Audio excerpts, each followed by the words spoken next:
The LMC casts a wide net over the Sound Shore to bring you local event info, profiles, and conversations. Recorded in the heart of the village in Mamaroneck Cinemas at the studio on the Avenue, LMC Media brings you the LMC Cast Community Profiles. Hi, my name is Mike Reynolds. I'm a longtime Mamaroneck resident. Going back over the past few years, I was a pretty big fan of a little show on Showtime, the drama called Ray Donovan. The series starred Lee Schreiber as a Hollywood fixer of sorts and his crazy family. On this edition of LMC Cast Community Profile, we're going to delve into fixers of another kind, a family of local Mamaroneck and Larchmont residents that can help you fix that long broken lamp, a treasured piece of woodwork, or your child's favorite toy. At Repair Cafe, which will be open on Sunday, October 20th from noon to 4 p.m. at the Mamaroneck Senior Center. That's 1288 Boston Post Road. It's that building that is perched up on the hill a bit, in between the Trader Joe and the Stop and Shop shopping centers. Today, I'm joined by Kevin Crowe. He's co-committee chair of the town of Mamaroneck for the Repair Cafe. Arthur Katz, he's a fixer of electrical things, Town of Mamaroneck Repair Cafe, and Suzie Fromer, coordinator of Repair Cafe, Hudson Valley. How are we doing, Kevin? We're very good. It's a good day. Arthur, what's going on? As Kevin said, it's a beautiful day outside, and hopefully it'll be a beautiful day when we have the Repair Cafe open. All right, Suzie, you're also a jewelry maker and a repairer, and you've talked about Repair Cafe on the Today Show, so we're happy to have you here at LMC Media, and we're looking forward to hearing what you have to say as well. Yeah, no, thank you so much for having us. We have been on the Today Show. Repair Cafes are an international movement, but it's all about local. So it's really important to do the grassroots and let people know here about this cafe, and it's a very special thing, so we appreciate it. All right. One of Repair Cafe's taglines is, "Toss it, no way." The group of fixers in Mamaroneck, Larchmont are going to get together, as I mentioned, on October 20th.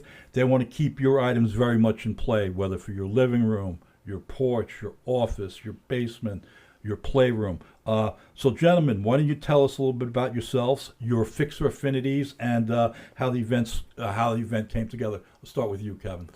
Okay, so I'm a retired carpenter, but I grew up in a family that was not very wasteful, and my dad liked to tinker with things, and I became very comfortable with learning how to put things back together if they're easy to work with. So that's my affinity. The way we learned about this Repair Cafe and brought it to Mamaroneck is about 5 years ago. Well, let me back up a little bit. So I'm part of the Sustainability Collaborative for the town of Mamaroneck, and what we do is advise the town board on environmental issues, but then we also really work strongly towards any initiatives that incorporate the environment. So keeping things out of the waste stream is the reason why we're promoting this and co-sponsoring it. One of my friends on the committee 5 years ago was over in one of the Hudson River towns, brought an appliance, it may have been Hastings, might have been Dobbs Ferry, and had it repaired, and then brought the whole idea back to us. So, cross-county messaging. Yes. Good thing. Yes. Arthur, you're a lawyer by trade, but an electrician by heart. Well, I'm more than an electrician.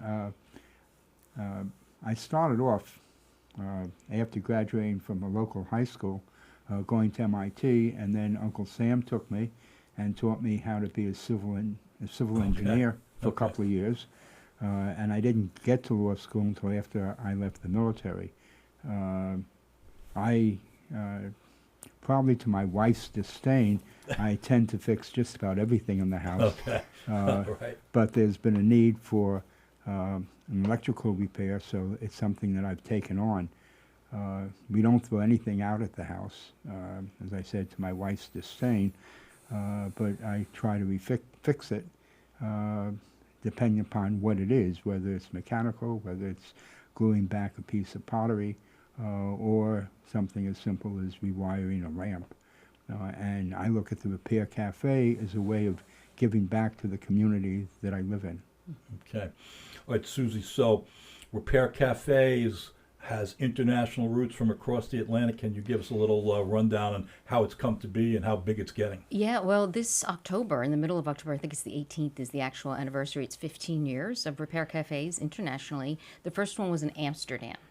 And what happened was here in the Hudson Valley, a gentleman named John Wackman saw an article in the New York Times about the first cafe, and he flew to Amsterdam to check it out. It just spoke to him. And I think a lot of people who get involved with it, it just speaks to them.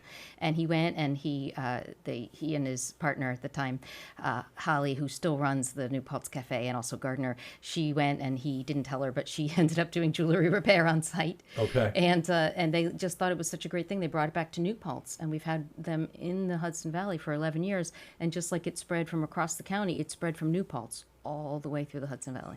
So when did it, again, as we're trying to be as local as LMC Media can get, when did things get started down here? I think it's kind of a river town thing, right, at first? Ossining was the first one in Westchester, and I'm not 100% sure. I think about 6 or 7 years. Okay. Yeah.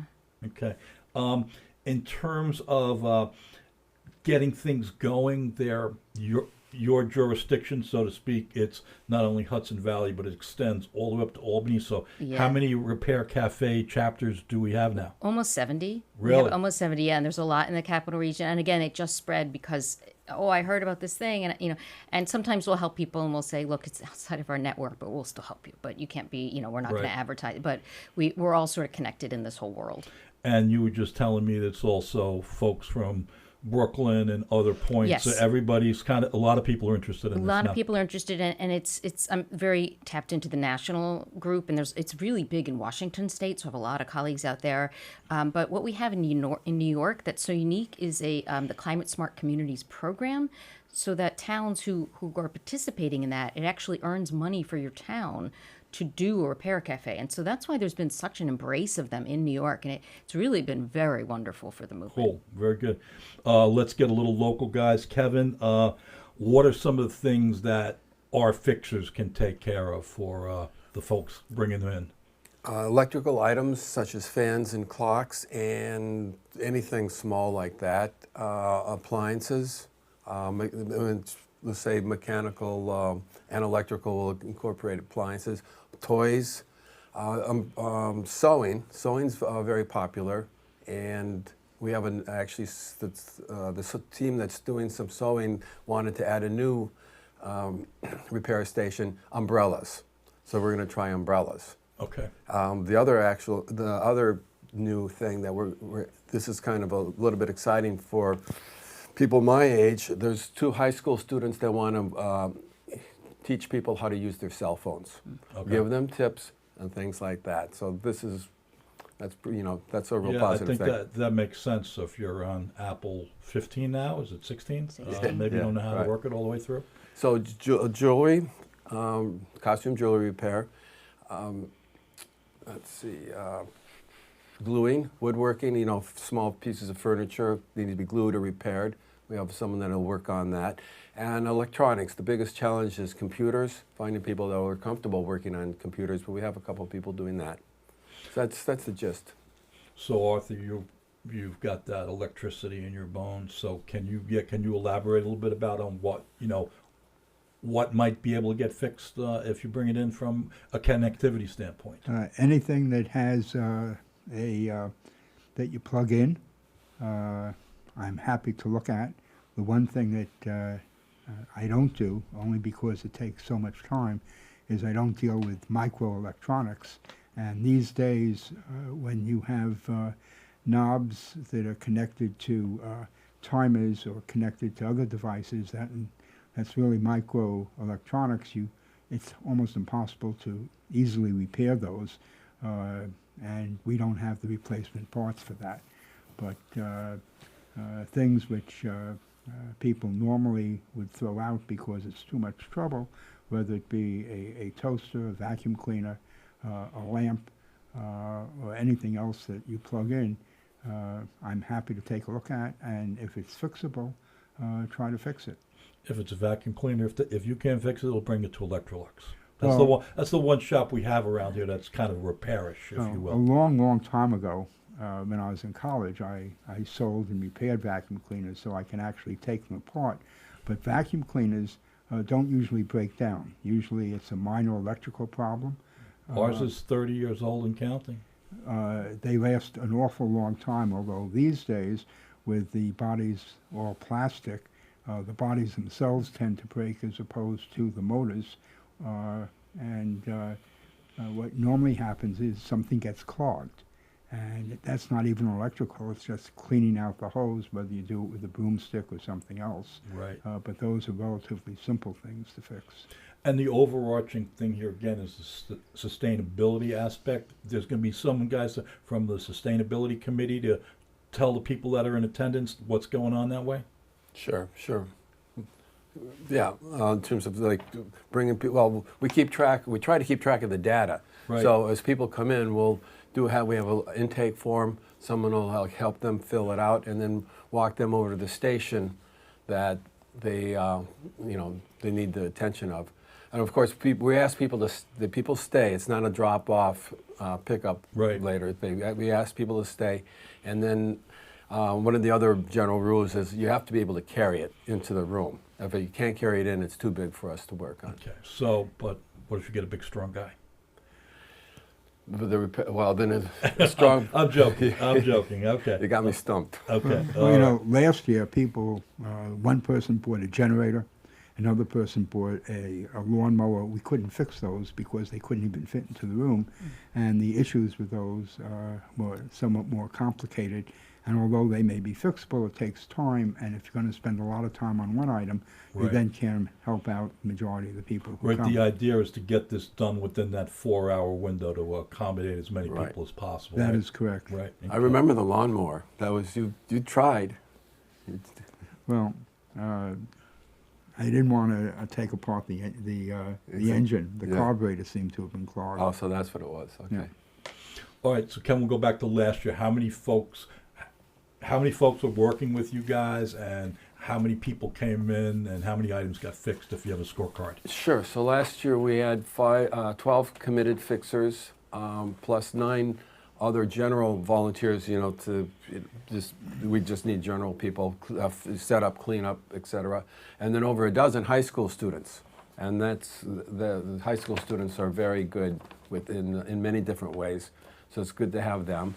To give the bottom line of what we were able to accomplish last year, there was 48 people that, the volunteers, fixers, and everybody else, we had 48 people basically staffing.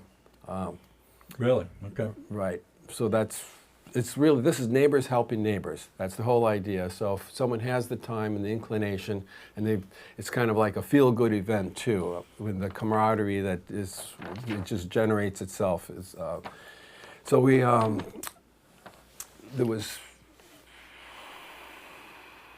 there was 48 items that were brought in to be fixed. I'm sorry. I misspoke. 88 items were brought in to be fixed, and 46 were actually fixed. Okay. And it's 14. A good batting average. 14 we're not sure if they're fixed or not fixed. So, okay. So I'd say it's more than half that got fixed. And so as you mentioned, I think you have 14 dedicated fixers. You guys need some more help. Is there a place where people can reach out to you guys or whoever if they want to get involved? Yes, we're always looking for more fixers because that's one of the challenges down here in our area is that there's so anyway, people can email us at mlmrepaircafe@gmail.com. Okay. And we're always happy to have someone sit with a more experienced fixer and sort of journeyman. You don't have to be, I can do this on my own. I'm always training new jewelers. Everyone's very willing to share experience. The whole point is to share skills and to make sure the younger generation doesn't lose these skills. Right. And so that's another way to do it, even if you're not super confident. So that's the idea too, right? So again, of the day, but you want to transfer that interest and that capabilities to your own house and then to your progeny thereafter, or your friends, as the case may be, right? That's the point of sitting with us and it not being a drop-off, is that maybe you could inspire someone to learn who's the guest, but if not, if someone wants to come fix but isn't confident, reach out anyway. We're happy to work with you. So Suzie, again, I I think you mentioned 70. They're popping up everywhere. What's Mamaroneck doing right in this vein? You know, when he mentions the high school students, there is a really exciting vibe about the young people being there and volunteering. It's a really town-embraced event that I haven't actually seen the likes of in other areas. Okay. And it really, there's a lot of excitement there, and Cool. it is a lovely day. All right. So you guys been, I think this is the third go around coming up here. Oh, this will be the fourth one. This will be the fourth. Okay. So we've got 3 years in the bank. Yes. Suzie, you're all over the place. What's the, what gets fixed the most, or what's been, I guess maybe, what's the most unusual item that's been brought in, and was it fixed? Kevin, any sense for that? I would say Arthur mentioned the two that I'm familiar with, the lawnmower and with the generator. But those were, we try to fix things that can be fixed within a relatively short period of time. And most of the things that we fix are thrown out each week when they pick up the garbage on Wednesdays. If you drive down the street, you see appliances and toys and other items of various sorts where there's an issue. But the issue is relatively minor in this community, but people don't focus on fixing things. They focus on, we'll buy a new one because something's broken. It usually is fixable and easily fixable. The one thing that we don't want to do, unfortunately, for some people is we can't fix things that take a long period of time because of the number of people that we're trying to service. Right. Okay. I probably should have mentioned gluing as one of our other stations, and that reminds me that there were several people that brought in childhood lamps that were ceramic or things that were very personal for them, nostalgic or whatever.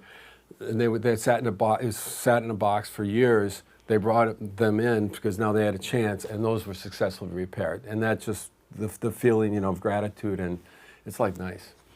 What about you, Suzie, your travels? What have been some of the things you've seen? And Yeah. as I mentioned, you're into jewelry. I do jewelry, but because I'm the coordinator, I do Right. the newsletter, I do the website, so I'm always looking for photo opportunities. I think the most unusual thing I ever saw was up in Esopus, and I didn't know what it was, but they told me it was a raclette. It was a grill. So in other words, raclette is some sort of dish. Cheese, melted cheese. cheese on steak and bread, and Really? it was this Okay. device. Yeah, and they were able to fix it. The hardest part was taking it apart. I mean, the fixers are so unbelievably talented, but also a lot of these things are, once you're a handy person who takes things apart and knows how things work, it's pretty simple for them. It's not so intimidating once Yeah. you get your hands on. That's what Yeah. I learned. Arthur, and that's what we want to pass on to other people. Don't be afraid to touch things. Right. Most things are engineered fairly well, which means that if you take something apart, there's only one way to put it back. So that if you're not afraid of what you're doing, it's very easy if you use a little common sense on how to disassemble an item and then how to assemble it again. And people sometimes get concerned, even with electrical items, but electrical items are relatively simple to fix. Usually it's a short circuit someplace or something that's worn out, and it's a simple replacement. All you have to do is to remember to unplug the item before you fix it. Okay. We've learned that YouTube videos for do-it-yourself repairs are very valuable. It's a Right. great resource. Okay. We're not Okay. afraid to use them. All right. So we'd like to get our things fixed, but the message here is greater. Suzie, there's, I think, 2 or 3 things that you really want to bring, not only to Larchmont Mamaroneck on our 20th, but going forward. What are the long-standing messages you want to convey here? Well, we're trying to consume less, and the concept of repair, that you don't just toss things and replace them, that you just have less in general. But community, we really are about, these have really become sort of town squares, and especially after COVID, I've just seen a lot of people get involved as a way to sort of find their way back to their neighbors and to community members, and it's really about being together and sharing joint experiences, and there's so many meaningful things that have people really happy to be there. People are just kind of can't believe we do this, and they're like, why do you do this? Why do you volunteer? Because it's very joyful for everyone. And the other thing I'd like to say is the cafes they're short, and we have all these people coming. So sometimes the most helpful thing we can do is triage a piece. And okay, maybe it can't be fixed, or maybe it can be fixed with another part. And the benefit of having this network of cafes is you're always welcome at Right. any cafe in the network with a part that they might tell you about. You can go check the Right. website and go to another Yes, one you in a can month. network to the next one Yes. or get a sense to what you might need to do or where Yes. you might need to go. Yeah. Kevin, there's a message overall here. Again, we talk about sustainability. There is a tagline for this. Well, it's keep things out of the waste stream, Okay. because the dumpsters are overfilling the landfills with this stuff, and our generation growing up with the idea that planned obsolescence that only helps a certain segment of the people, and that's the people, the businessmen, are they're making the money. Actually, I think it's not really developed as yet, but I think there's legislative pressure on companies to have a right to repair law put into place. But that may take time to get. I think Maine has something like that. They have one in New York. The feeling is that it may have lost some of its teeth, but it is on the books, so Right. it is something. Their idea that there's parts, like the Apple phones when they first came out, there's no extra parts. You couldn't get parts to Well, fix it. I'm not going to get into why that is, but that's a whole nother matter. Yeah. Right. You know, But we the do work with interesting this. thing is that I have found that when I need parts, if I go to places like Amazon and I know what the part is, I can drill down and get that part, even though people don't realize that replacement parts are in fact available Oh, that's if you good. know what the item is and what's needed, whether it be specialized screws, whether it be a module. If you know what the item is, rather than going back to the manufacturer who may not sell the item, that doesn't mean that Amazon doesn't have the part at a reasonable cost. Interesting. So some good advice from our guests today. This concludes this episode of LMC Community Cast. I just want to thank our guests, Kevin, Arthur, not good, and Suzie. Thank you guys very much for being here. We appreciate it. Thank you, for Mike. having Our us. pleasure. Yeah. And again, a reminder, you guys still need some help. So Kevin, I'm going to ask you one more time. What's that number we need to get to? Email me at mlmrepaircafe.gmail.com. Okay, everybody, bring your stuff. These guys will get it fixed to you.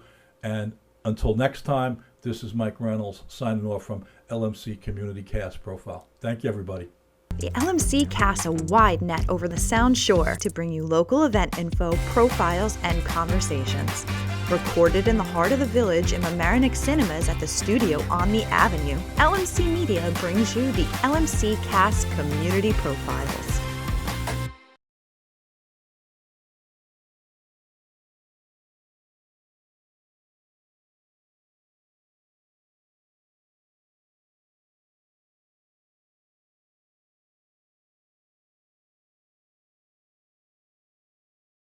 Thank you for listening to the LMC Cast Community Profiles, produced at LMC Media's studio on the Avenue.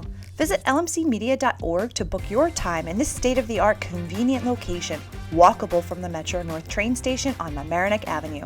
You can also support this nonprofit media center at lmcmedia.org/donate.